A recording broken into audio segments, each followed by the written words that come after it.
Qala ta'ala wal 'asr. Dan Allah Subhanahu wa taala berfirman, wal 'asr, demi masa. Innal insana lafi khusr. Sesungguhnya manusia dalam keadaan merugi. Illal ladzina amanu wa 'amilus shalihat wa tawassaw bil haqqi wa tawassaw bis sabr. Kecuali orang-orang yang beriman, itu satu, dan beramal soleh dan saling menasihati, saling berwasiat dalam hal kebaikan dan dalam hal sabar. Sabar dalam hal apa ini? Sabar dalam menjalankan perintah Allah. Lebih utamanya adalah sabar dalam hal menjauhi larangan-larangan Allah. Bukan hanya sabar dalam hal kemaksiatan, bukan dalam hal musibah, bukan. Sebagian kalau sabar itu kayaknya hanya dalam menghadapi musibah, enggak begitu. Sabar dalam hal meninggalkan kemaksiatan itu juga iya, karena pahitnya luar biasa. Maksiat itu di awal rasanya manis, tapi hasilnya pahit. Awalnya rasanya manis, semua mencuri manis di awal, berzina manis di awal, menggunjing manis di awal. Semua kemaksiatan akan terasa manis oleh hawa nafsu di awal, tapi akan terasa pahit di akhir, bahkan pahitnya berkepanjangan. Itu kemaksiatan. Maka untuk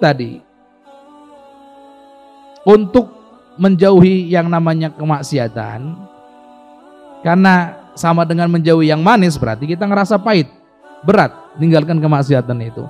Kita butuh namanya saling tolong menolong, saling mengingatkan, saling menasehati.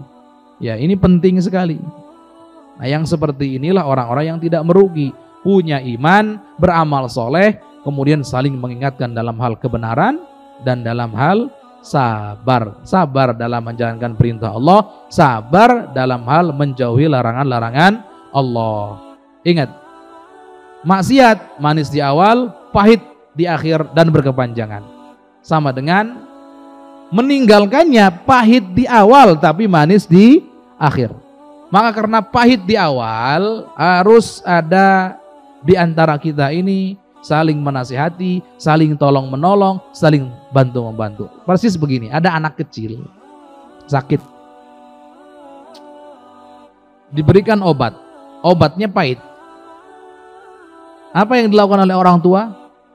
Membujuk sedemikian rupa sang anak supaya sabar nelen obat yang pahit. Dan obat yang pahit itu hanya terasa ketika di lidah. Kalau sudah masuk ke tenggorokan, apalagi sampai perut, nggak ada rasa pahit itu, karena rasanya di lidah. Persis begitu, kemaksiatan juga pahit di awal saja. Kalau sudah ditinggalkan, ya kan pahit itu ditinggalkan, yang ada manis semuanya. Bahkan dalam hal memandang pandangan yang haram, yang tidak diperbolehkan itu, dalam memandang pandangan yang haram, itu Allah SWT menjanjikan, barang siapa yang menundukkan pandangan dari pandangan yang haram, maka Allah akan ganti kenikmatan dalam hatinya. Dan itu nyata. Kita ini saat ada sesuatu yang kalau dipandang jadi kemaksiatan, kemudian kita tundukkan, pejamkan mata, Allah kasih hati itu kok rasanya enak, nikmat. Tapi di saat mata ini dituruti dan jadi kemaksiatan, hatinya otomatis gelisah. Subhanallah, sudah aturannya begitu dari Allah Subhanahu wa ta'ala. Baik, kita lanjutkan. Wal 'asri innal insana lafi khusr illa alladzina amanu wa 'amilus shalihat wa tawassaw bil haqqi wa tawassaw bis sabr. Baik. Manusia, sesungguhnya manusia dalam kerugian. Kata para ulama, kenapa sih kok manusia selalu dalam kerugian? Karena waktu bagi manusia itu adalah modal. Kalau waktunya hilang 1 detik saja, tidak digunakan untuk taat, apalagi digunakan untuk maksiat, waktu itu sudah nggak bisa balik lagi, sehingga kemaksiatannya gede di situ. Kerugiannya pun akan besar sekali. Bahkan kita sebagai manusia, seandainya kita tidak maksiat, yang paling rugi adalah menggunakan waktu untuk maksiat. Kemudian yang rugi berikutnya, tapi lebih ringan kerugiannya, tidak menggunakan waktu untuk taat.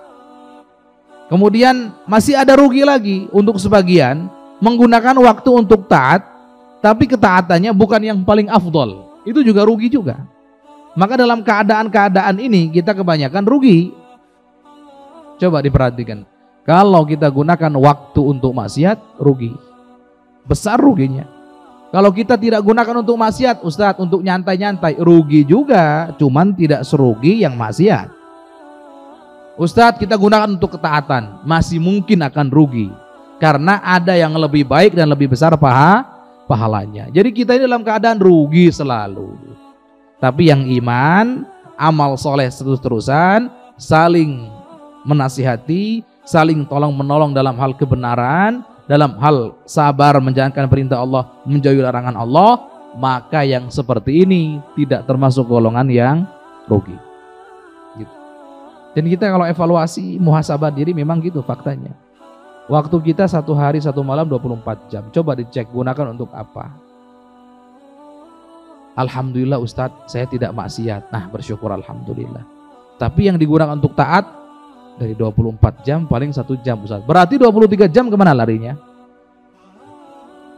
23 jam Ustadz larinya ya nggak maksiat, tapi nggak taat, nggak ada pahala, nggak ada dosa. Ya rugi juga. Sama seperti seorang pedagang yang punya potensi untung besar, kok ada potensi begitu besarnya, dia tidak gunakan itu, tidak ambil itu kan sayang, rugi.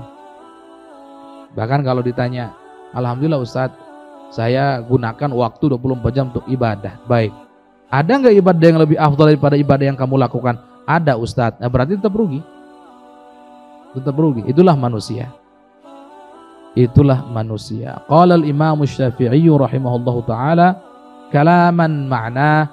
Imam Syafi'i berkata satu perkataan yang maknanya innan nasa, sesungguhnya manusia, au aktsaruhum, atau kebanyakan manusia, fi ghaflah, dalam keadaan lalai, an tadabburi hadhihi surah, dari mentadabburi surat ini. Wal 'asr innal insana fi khusrin illa alladziina aamanu wa 'amilus shalihat wa tawassaw bil haqqi wa tawassaw bis sabr.